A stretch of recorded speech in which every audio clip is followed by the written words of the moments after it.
This is Todd Liles, and today we're going to talk about the strength of your company's brand as well as the strength of your sales skills inside of your company. So just to kick things off, I want to make sure that you have the right impression of brand, because sometimes we think of that is exclusively reserved for the big name brand guys, and that is not true.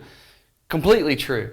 It's also available to you. So this is a brand. A brand is your local impression. Locally, what is the impression that your clients or potential clients have of you? So there's a couple different parts to this. One is brand awareness. Now what I mean by that is if you were to take a quick poll of everyone in your marketplace to discover if they're aware of you, the ones that would have a general brand awareness. Now, for those so you might have, 5% out of 100% of your potential brand, of your potential clients knew who your company was.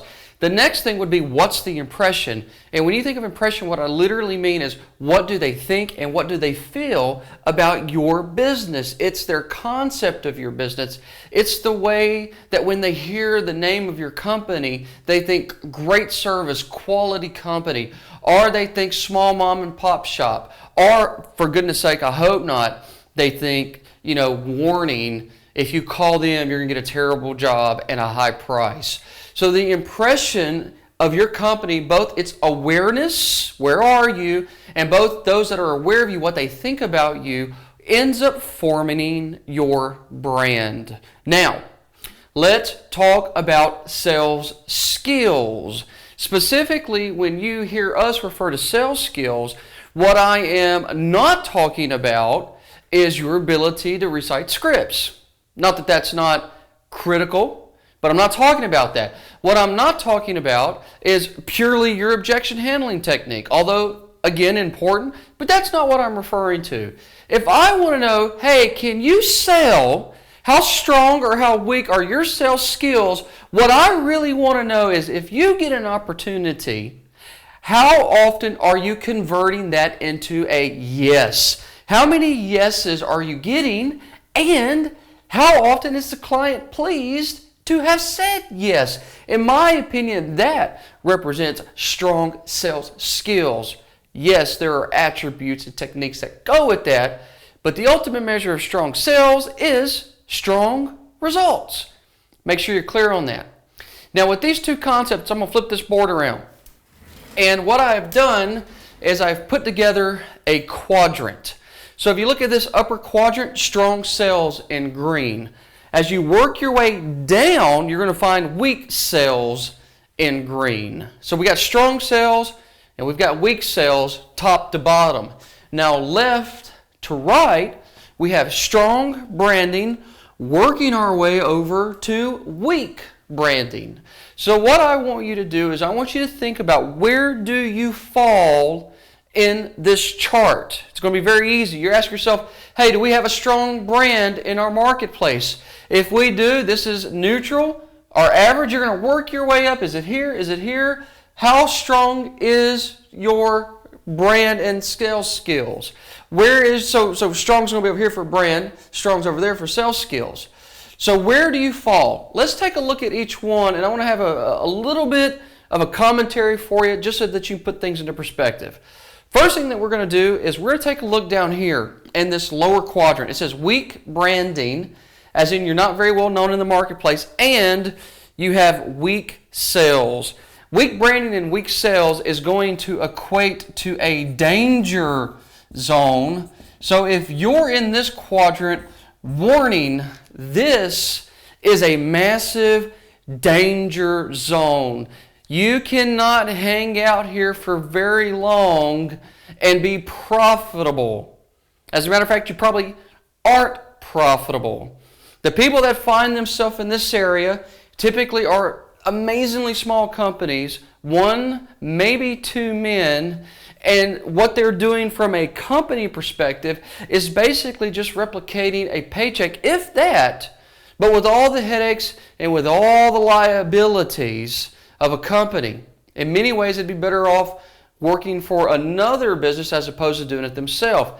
Hey, I'm not judging you if that's you. I fully suspect that someone listening to this video is here, and you know I'm right, and you know you don't want to be here. So here's your options. One is you can begin to borrow a lot of money so you can change your branding. Changing your branding is going to change your impression. It's going to allow you to increase your prices. That's one option. Not necessarily a bad option. Maybe you've tried that before and no one would let you have any money, so it's not an available option. So two, you are getting some calls. That is happening right now. So option number two is get better at every call that you go to, because here's the thing about brand. While your sales skills are 100% up to you and you can go strong every single call, the brand is varied. For some of you, you're going to walk in, have a long-term reputation with the client, brand is strong. For some of you, it's going to be weak. And when your brand is weak, it is critical that your sales skills are strong so that you can build the brand client by client. So, option number two is get your sales skills strengthened. And that's what I recommend to you. Get stronger on your sales skills. Weak branding, weak sales, danger zone. Get out of the danger zone by at least getting stronger in sales. And that'll bring you up here. When you transition up here to where you have strong sales skills, really strong sales skills, and weak branding, what you are going to begin to transition to is the growth mode. You're going to begin to start growing. You're going to begin to realize that, hey, every sale that I make that is profitable affords me some money to put back that I can then therefore market again with. And you do that. And your brand grows a little bit by little bit until one day eventually you're out of just the growth stage and you're into one of these other stages, which we're going to cover here in just a moment. So if you want out of the danger zone and if you want to get into the growth zone, you must first and foremost get strong at sales. Now you may be thinking there's lots of other things I need to do. I need to get my image cleaned up. Yes, I agree with you. That's a low-cost investment in your branding, and you should do that. You should do that. Yes, indeed. But if you measure the impact and go, where should I go first? You should do the low-cost branding items that you can do, and you should get your sales fixed as quickly as you possibly can. One replacement sale, whether that's on the plumbing side, electrical side, or air conditioning side, will afford you significant gross margins to make significant changes. Two is double that, and so forth and so on. Now, let's look over here. Strong branding, really strong branding, but amazingly weak sales. Unfortunately, guys, that's probably not ever going to be your business model, right? In this particular model, this is more along the lines of the order taker. These are the companies that have invested hundreds of millions of dollars in advertisements. They have deep, deep, deep pockets, and they've done such a good job of branding through their marketing messages that clients are just buying from them with very little more other than, hey, when can I get it ordered? Now, you may be saying, I've got some clients that are like that. To which I would say, yes, you probably do, because they've been doing business with you for years and years. And maybe they did business with your father, and maybe they did business with his father before him. So see, either you have massive marketing dollars so you can saturate the market quickly, or you've got a very long time in business. And guess what? The big boys typically have all of that. So that's not a bad place to be. It's a good place to be, but most of you probably aren't going to find yourself there on pure spending for marketing alone, right? So we got to get out of the danger zone. We really want to get out of the order taker zone because our marketing costs can go way up if we stay there. We at least want to get into the growth zone, and eventually where we want to end up being is we want to be in the height of achievement, the high achiever zone. And when you're over here in the high achiever zone, what you have is you have amazingly strong sales skills, you have amazingly strong sales skills, and you have amazingly strong branding. Your clients are super familiar with you. There is an impression that's made when they hear the name of your company. When you get here, you are geared up for absolute market dominance, and this is where everyone hopes that their company gets to in due course and in due time. All right. So where are you here today? How's your branding? Branding is something that you do customer by customer and as the market as a whole. Market as a whole takes lots of money.